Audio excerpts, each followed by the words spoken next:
Salut à tous, c'est Soya et du coup c'est ma première vidéo donc je suis hyper content de la faire Soya, j'ai 30 ans et je suis dans la data, mais depuis un an je suis dans les NFT et beaucoup dans le Web3.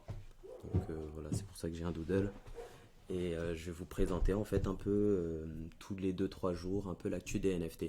Donc au début ça va surtout être l'actu Web3 NFT et puis après on va commencer à faire un petit peu plus des focus sur des collections, voir les bons outils à utiliser pour rentrer dans les NFT, quelle est la bonne collection à acheter en ce moment, etc. etc. Donc rapidement, on va faire le tour, hein. L'idée c'est vraiment que ça dure 10 minutes, donc pas plus.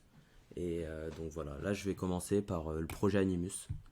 Je sais pas si vous connaissez Artefact. Artefact c'est le projet qu'a acheté Nike. Donc il faut savoir qu'avant Artefact ils étaient tout seuls, mais ils ont fait une association, un partenariat avec Takashi Murakami, donc un artiste hyper connu, et ils ont sorti une collection de 20 000 NFT. Et donc ces 20 000 là, donc ça fonctionnait hyper bien, et en fait Nike a racheté Artefact, et donc ça a pris encore une toute autre dimension. Et donc ils vont commencer à sortir, ils vont sortir des chaussures digitales, mais qui vont aller dans le physique. Donc vraiment, Nike est hyper impliqué dedans. Donc Artefact a sorti il n'y a pas longtemps une vidéo teaser sur un projet. On ne sait pas du tout ce que ça va être, mais je pense que l'idée ça va être de sortir une sous-collection d'NFT, un peu comme ce qu'a fait Bored Ape avec les mutants, pour ramener encore plus de personnes dans l'écosystème. Et donc voilà, là on va avoir le projet Animus. Il va sortir voilà, courant 2023, mais sinon le egg drop sera en novembre 2022. C'est-à-dire, donc là, ils vont faire un airdrop. Un airdrop, qu'est-ce que c'est? Ça va être si on est holder d'un Clonix, et ben en fait, ils vont nous envoyer gratuitement un œuf du projet Animus. Un projet à voir qui va être hyper intéressant. Et surtout, c'est une bonne manière de rentrer dans l'écosystème Web3 de Nike. Donc ça, c'était pour le premier. Le second, on a la collection Ibu. Donc c'est une collection, le floor price est quand même beaucoup plus bas que Nike, hein. Mais c'est vraiment une communauté française assez sympa, donc je les ai connus depuis juin. Et elle est quand même beaucoup plus orientée musique, mais ils font des space tous les mercredis avec une très bonne ambiance et tout. Et ils vont en fait faire un concours musical. Et hop, je vais un petit peu monter, concours musique. J'espère que je vais trouver, voilà.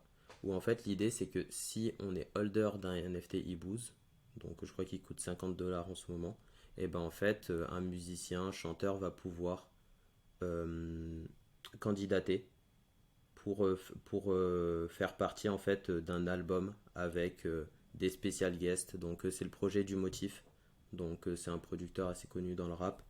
Et donc l'idée voilà ça va être d'amener des nouveaux chanteurs, nouveaux rappeurs, etc. ou des producteurs avec des personnes un peu plus connues.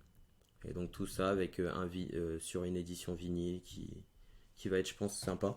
Je crois que la date limite était le 19 octobre mais ça a été repoussé à fin du mois. Donc n'hésitez pas à aller regarder le site pour voir ce qu'ils proposent. Ça c'est le deuxième. Aussi une petite information, ça c'est par rapport à Ledger et le Ballon d'Or.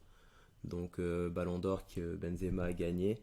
Mais lors de la soirée, c'était vraiment très orienté Web3. Donc en fait, ce qu'ils ont fait, c'est que en fait, lorsque une personne gagnait un des trophées, son trophée était matérialisé aussi en version NFT sur la blockchain Tezos, et Ledger donnait aussi une Ledger associée avec le NFT à l'intérieur. Voilà, c'est une petite info, mais ça permet en fait de dire que le Web 3 commence à se faire à rentrer de plus en plus avec le Web 2.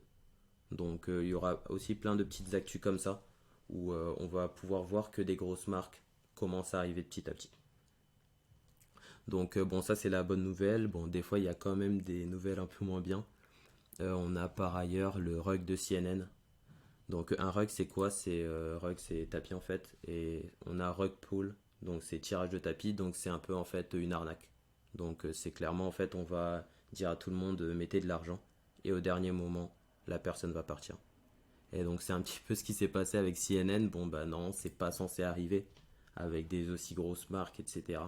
Mais en fait CNN avait sorti il y a plusieurs mois une collection de NFT, donc des NFT tirés de leur vault en fait avec des articles, des vidéos dont ils sont propriétaires. Donc ils avaient fait un site, etc. Euh, Ça fonctionnait sans fonctionner. Mais en fait, ce qu'ils ont fait, donc il y a plein de personnes qui en ont acheté, hein, ça a fait quand même énormément de ventes.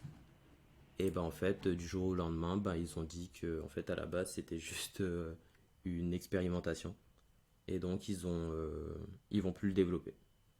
Donc là l'idée c'est qu'un NFT doit avoir des utilities, sinon ça sert à rien. Et ben là en fait CNN va partir avec la caisse. Donc là, c'est un petit peu.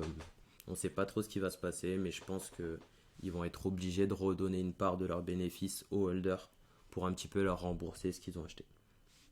Donc bon, on suivra, je vous tiendrai au courant assez rapidement.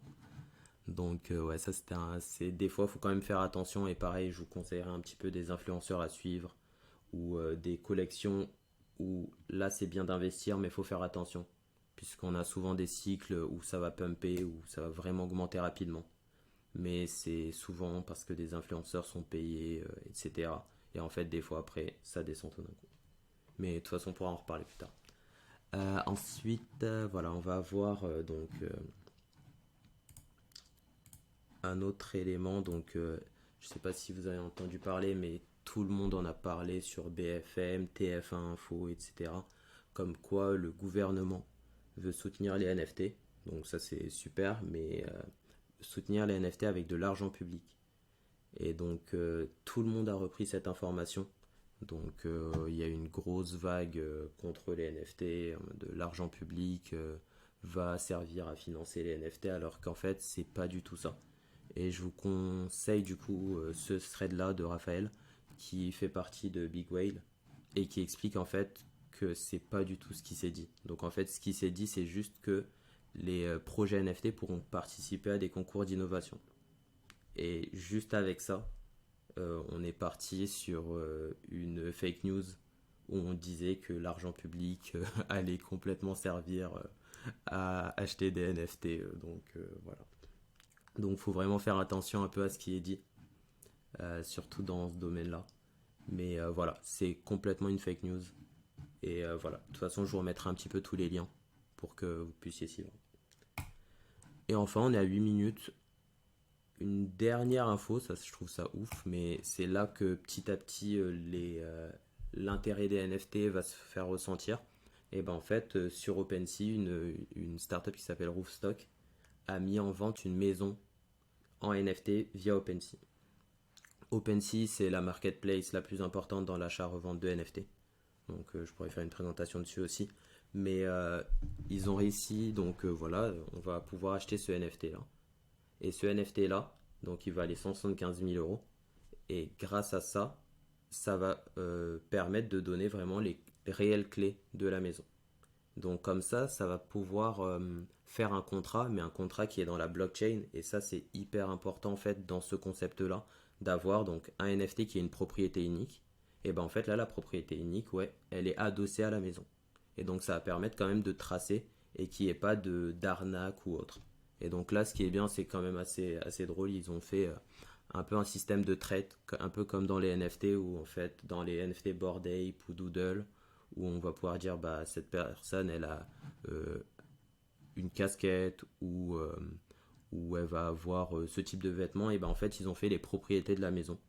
Donc avec le, le nombre de mètres carrés, le nombre de chambres, etc. etc. Donc voilà, on voit qu'il y a un petit cas d'application. C'est vraiment la première maison qui serait vendue comme ça, mais c'est hyper intéressant. Donc voilà, donc j'espère que vous avez aimé le format. N'hésitez surtout pas, donc comme c'est ma première vidéo, à dire ce qui pourrait être amélioré. Et puis de toute façon, on a le lien Instagram et le lien Discord où je poste souvent des actus ou des conseils sur des collections NFT. Voilà, à plus tout le monde. Bye.